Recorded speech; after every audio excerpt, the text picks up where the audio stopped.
हरिनगर नाम के गांव के पास एक बहुत ही सुंदर नदी थी। नदी की वजह से गांव में कभी भी सूखा नहीं पड़ता था। इसी वजह से यहाँ बहुत सारे जानवर और पंछी मिलजुल कर रहते थे। और इसी गांव में टूनी चिड़िया अपने परिवार के साथ रहती थी। अरे तुम्हें कितनी बार कहा है, कचरे को नदी में मत फेंका करो। हम प्रकृति को जो भी देते हैं, प्रकृति वही हमें देती है। तुम जैसे नदी कह रहे हो, वो किसी गंदे नाले से कम नहीं है। तो हम जैसे लोगों की वजह से ही उसका ये हाल हुआ है। नहीं तो बचपन में इसी नदी के पानी से हमारे पिता खेती किया करते थे और पीने के लिए भी इसी नदी के पानी का इस्तेमाल होता था। फिर शुरू मत हो जाओ, मुझे अपनी तस्वीर साफ करने दो। कितनी धूल जम गई है इस पर। नदी की वजह से गाँव वासियों ने सूखा भले ही कभी न देखा हो, लेकिन इसी नदी की वजह से अब वो बड़ी मुसीबत में फंसने वाले थे।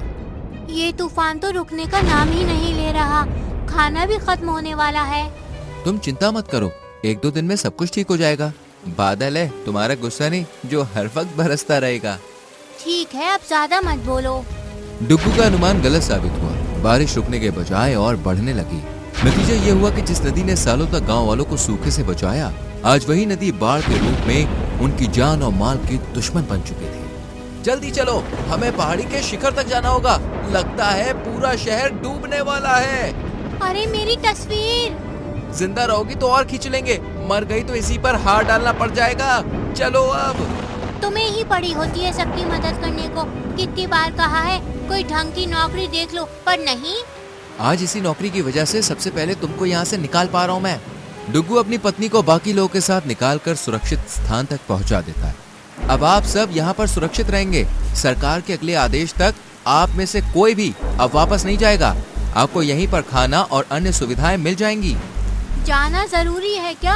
छोड़ो ना, जिसे भगवान को बचाना होगा उसे बचा ही लेंगे वो। क्या पता भगवान ने ही उन्हें बचाने के लिए मुझे भेजा हो। खैर, आखिरी बैच बचाए, जाने दो। कोई बात है तो बोलो।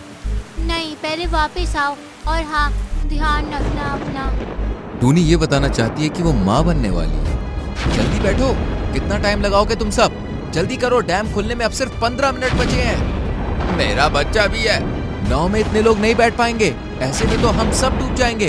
हम में से किसी एक को अभी उतरना होगा और दोबारा आकर उसे ले जाएंगे। ये सुनते ही सबके सब खामोश हो जाते हैं, क्योंकि सब जानते थे कि 15 मिनट तो सिर्फ जाने में ही लगेंगे और डैम खुलने में अभी इतना ही समय बचा है। इसलिए कोई भी अपना हाथ खड़ा नहीं करता। अगर सब बैठे रहे तो फिर हम सब मरेंगे। सबको एक साथ मरना मंजूर था, लेकिन कोई भी अकेले मरने को तैयार नहीं था। इसलिए आखिरकार डुग्गू कहता है कि ठीक है, मैं रुकता हूँ, आप सब निकलो।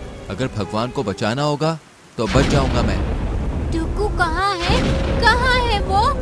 कौवा उसे सारी बात बताता है। टूनी खुद नाव को वापस ले जाने की जिद करती है। तभी डैम के गेट खुल जाते हैं। पूरा गांव एक पल में पानी में डूब जाता है। कुछ दिनों के बाद हमारे वापस जाने का समय आ गया है।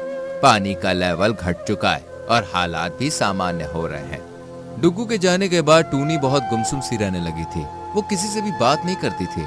ऐसे में वो कौवे को बस हाँ में सर हिला देती है। सब वापस अपने अपने घर लौट जाते हैं। तभी टूनी देखती है कि पूरा घर कीचड़ में लथपथ है और उसकी तस्वीर पर वही कचरा पड़ा हुआ था जो उसने नदी में फेंका था। और उसे याद आता है, अरे तुम्हें कितनी बार कहा है, कचरे को नदी में मत फेंका करो। हम प्रकृति को जो भी देते हैं, प्रकृति वही हमें देती है। तभी टूनी फूट फूट के रोने लगती है। ये पहली बार था जब टूनी खुलकर रो रही थी। कुछ हफ्तों के बाद, अरे भाभी, इसे अभी तक स्कूल में नहीं डाला? नहीं, फिलहाल तो आप सबकी मदद से खाने पीने का ही गुजारा चल रहा है। स्कूल का खर्च कैसे उठाऊंगी? डुग्गू के जाने के बाद टूनी और उसके बच्चे के घर का खर्च गांव वाले मिलकर चला रहे थे और टूनी गांव वालों पर इससे ज्यादा बोझ भी नहीं डालना चाहती थी। फिर एक दिन, भाभी चलिए, आपसे सब गांव वाले कुछ बात करना चाहते हैं। तुमने फिर से कुछ गड़बड़ की है ना? नहीं माँ, मैं तो कल से घर के बाहर ही नहीं गया। अगर तेरी शिकायत हुई तो सबके सामने तेरी टांगे तोड़ दूंगी। समय के साथ साथ बाढ़ के इस कहर का प्रकोप सभी भूलने लगे थे। कभी कभी हमें समाज की भलाई के लिए अपने और अपने परिवार की खुशियों का भी त्याग करना पड़ता है, जिन्हें समाज सदियों तक याद रखता है।